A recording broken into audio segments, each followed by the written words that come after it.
வடக்கு கிழக்கு தமிழர் தாயகத்திலே இனப்பெரம்பலை அரசாங்கத்தினுடைய இரட்ட வேடம் கற்பூரம் கொளுத்த முடியாது. அதில் எந்த விதமான உண்மைகளும் கிடையாது. මුලතිව් ප්‍රදේශයේ අක්කර 78ක් සහිත පුරාවිද්‍යා ස්මාරක භූමියක් වන කුරුන්දි පුරාවිද්‍යා ස්ථානය පුරාවිද්‍යා ආරක්ෂිත භූමියක් ලෙස ප්‍රකාශයට පත් කරලා තියෙනවා. එයට පරිබාහිරව තවදුරටත් පුරාවිද්‍යාත්මක සාධක විසිරී ඇති අක්කර 229ක් සහිත භූමි ප්‍රදේශයක්ද නැවත ගැසට් කිරීමට යෝජනා වෙලා තිබෙනවා. அனைவருக்கும் வணக்கம். நான் சாணக்கியன். மிக முக்கியமாக அண்மை காலமாக பாராளுமன்றத்திலே நான் பாராளுமன்ற குழு தலைவராக தெரிவு செய்யப்பட்டதுக்கு பிற்பாடு பாராளுமன்றத்திலே ஸ்டாண்டிங் ஆர்டர்ஸ் நிலையில் கட்டளை 27(2) கீழே ஸ்டாண்டிங் ஆர்டர்ஸ் 27(2) கீழே கட்சி தலைவர்களுக்கான கேள்விகளை பாராளுமன்றத்திலே எழுப்பக்கூடிய ஒரு வாய்ப்பு ஒன்று இருக்கின்றது.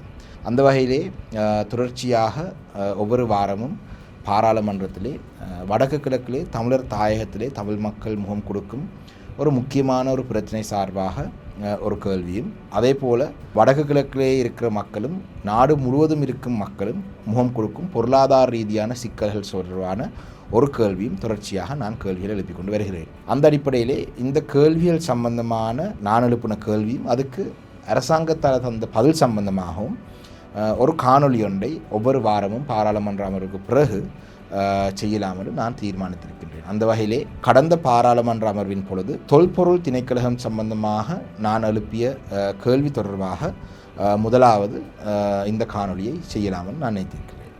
உண்மையிலே உங்கள் அனைவருக்கும் தெரியும், வடக்கு கிழக்கு தமிழர் தாயகத்திலே தமிழ் மக்களுக்கு மிக முக்கியமான ஒரு பிரச்சனையாக இல்லாட்டி தமிழ் மக்களை பாதிக்கும் ஒரு மிக மோசமான ஒரு சட்டமாக ஒரு திணைக்களமாக தொல்பொருள் திணைக்களகம் தொடர்ச்சியாக எங்களுடைய மக்களுக்கு ஒரு பிரச்சனையாகவே இருந்திருக்கின்றது. அந்த அடிப்படையிலே கடந்த பாராளுமன்ற அமர்வுகள் நடந்த பொழுது அதிலே தொல்பொருள் சம்பந்தமான சில கேள்விகளை நான் எழுப்பியிருந்தேன். அதிலே மிக முக்கியமாக கௌரவ அமைச்சரிடம் நாட்டிலே ஏன் தொல்பொருள் என்ற சட்டம் பௌத்த மதத்துக்கான ஒரு சட்டமாக பயன்படுத்தப்படுவது என்ற கேள்வியை மிக முக்கியமாக எழுப்பியிருந்தேன். இதுக்கான சில உதாரணங்களை நான் வழங்கியிருந்தேன்.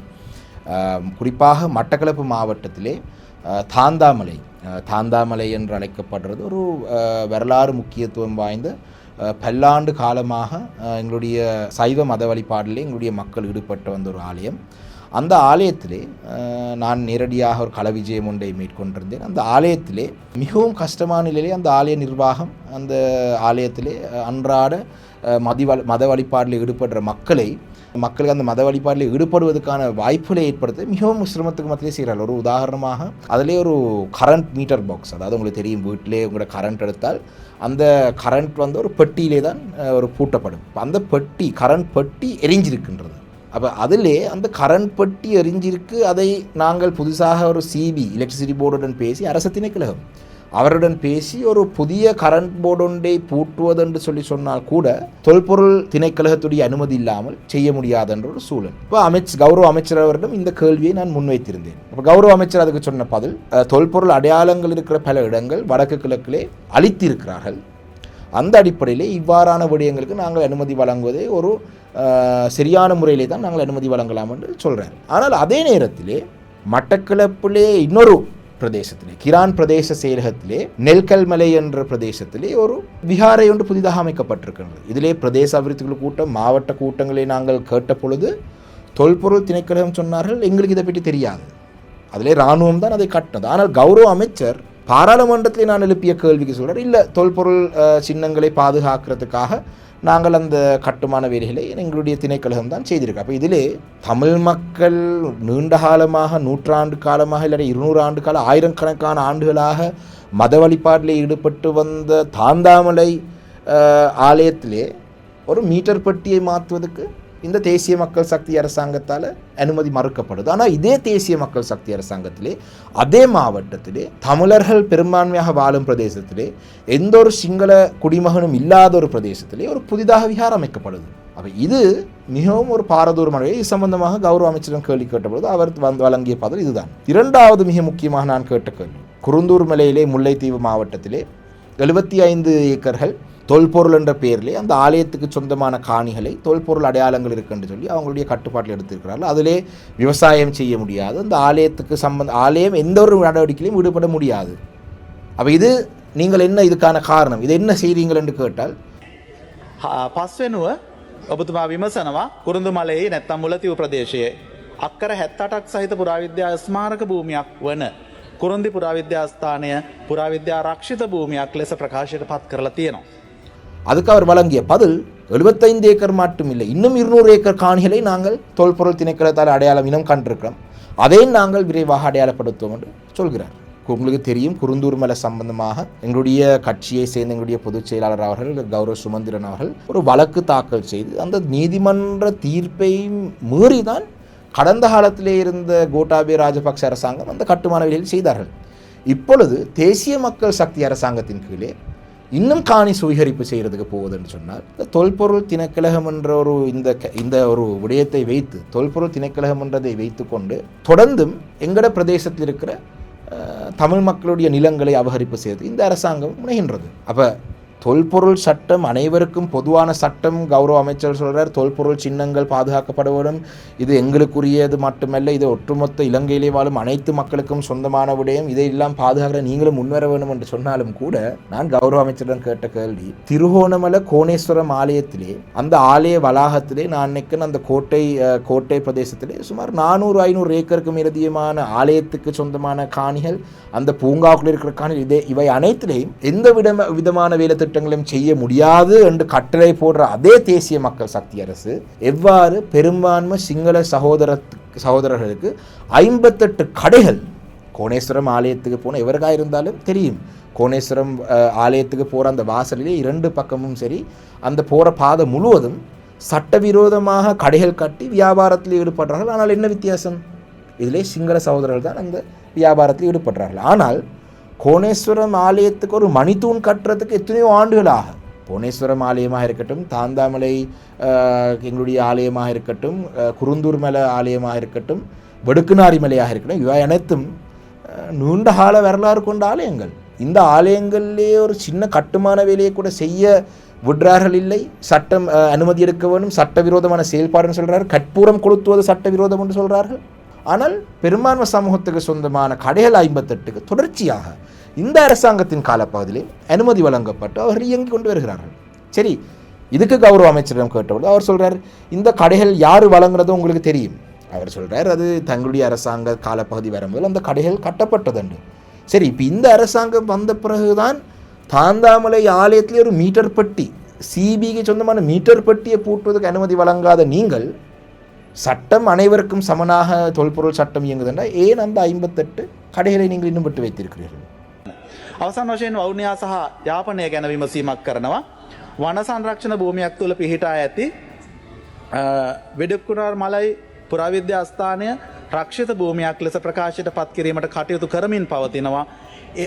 මේ වචනවල වෙනස්කම් තියෙනවා ගරු මන්ත්‍රීතුමනි. රක්ෂිත භූමියක් කියන්නේ එකක්, ගැසටඩ් මොනියුමන්ට් කියන්නේ තව එකක්, ප්‍රයිවට් ලෑන්ඩ් එක පෞද්ගලික ඉඩමක තියෙන ගැසට් කරපු ස්මාරකයක් කියන්නේ තව එකක්.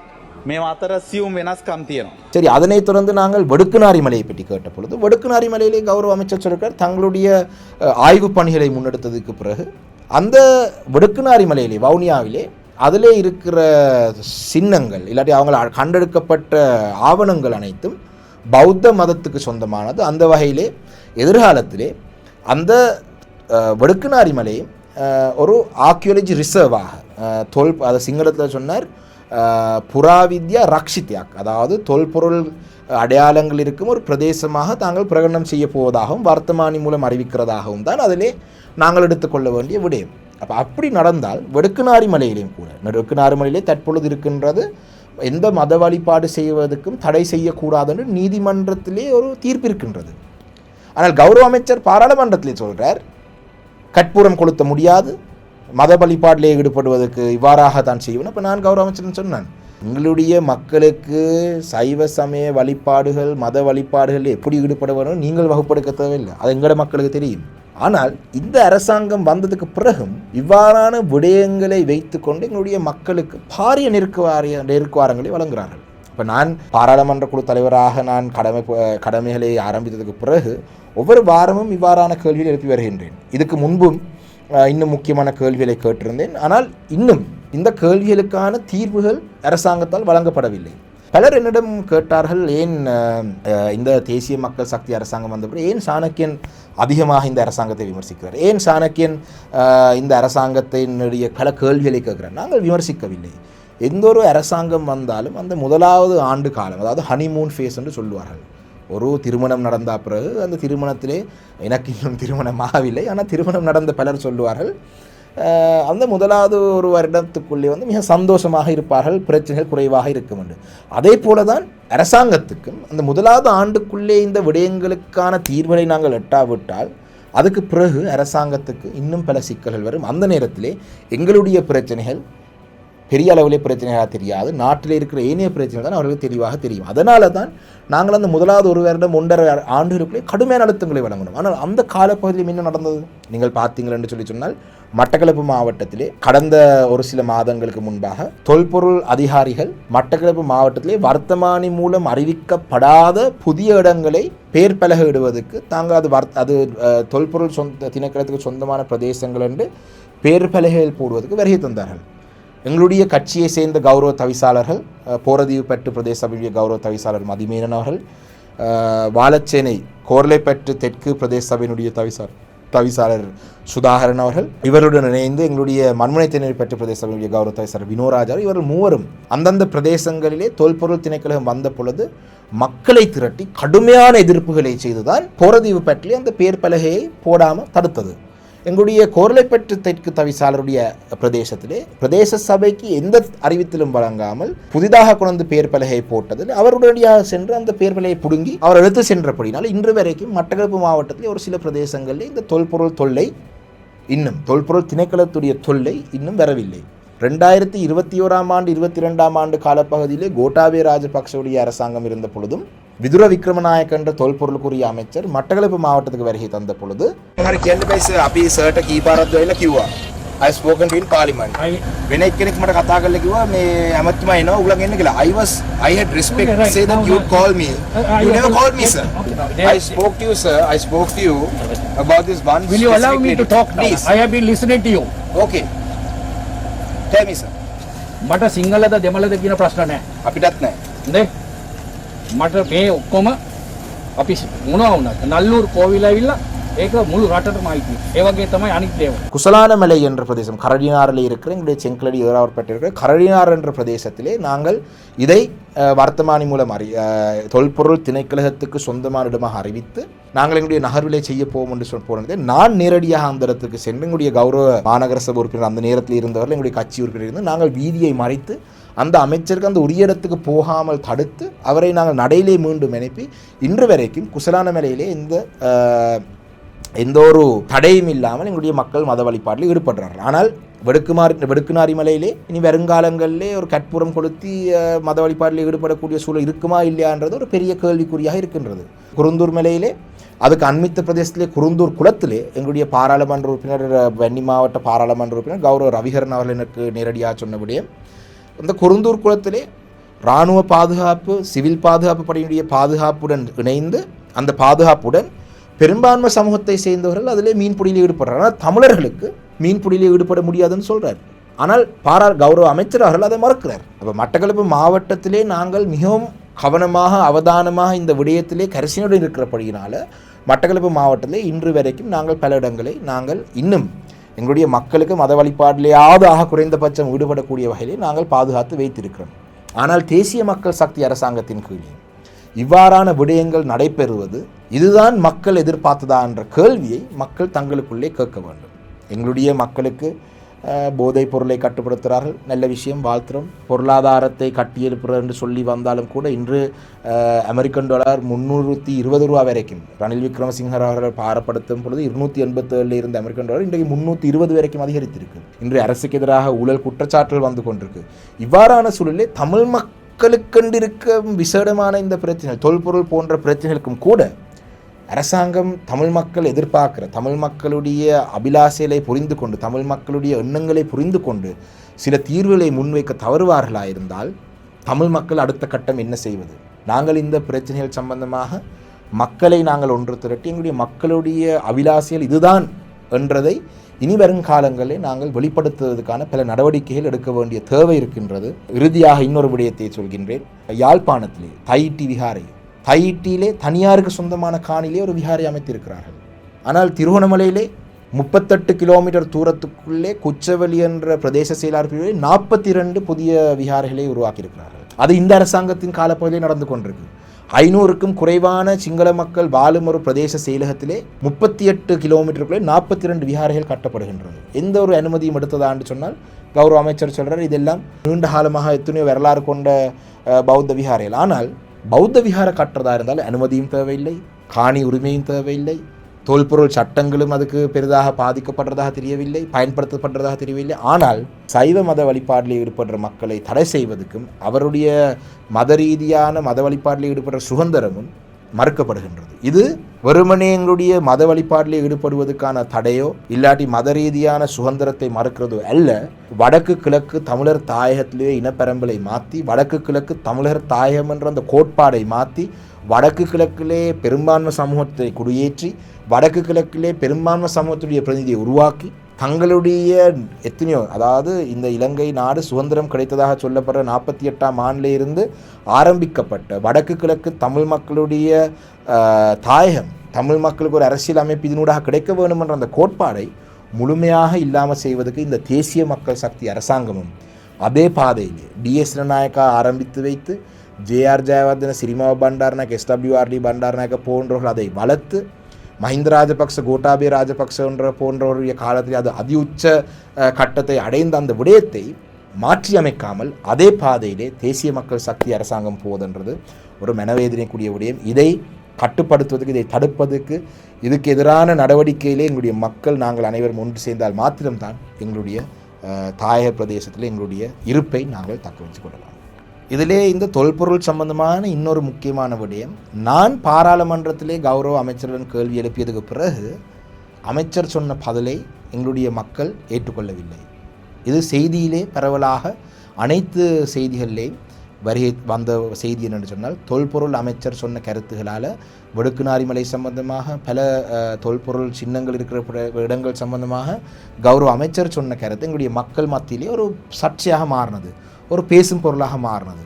இது பேசும் பொருளாக மாறின பிறகு வெடுக்கனாரி மலை பௌத்த வரலாற்றுடன் தொடர்புடையதன் படியும் அதற்கான வர்த்தமானி விரைவில் வெளியிடப்படும் என்று சொல்லியும் அமைச்சர் சுனில் செனவி தெரிவித்திருக்கிறார். அதில் எந்த விதமான உண்மைகளும் கிடையாது.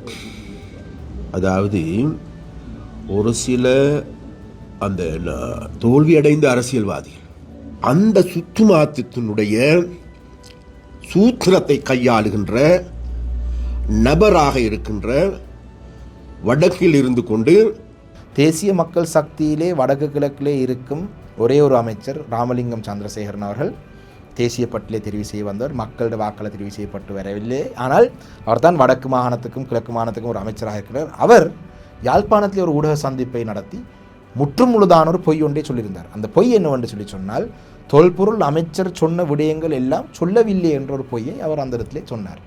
இது சம்பந்தமான காணொலியிலையும் நீங்கள் பார்த்திருப்பீங்கள். ஆனால் பாராளுமன்றத்திலே அமைச்சர் அவர்கள் சொன்ன காணொலியும் நீங்கள் பார்க்க முடியும்.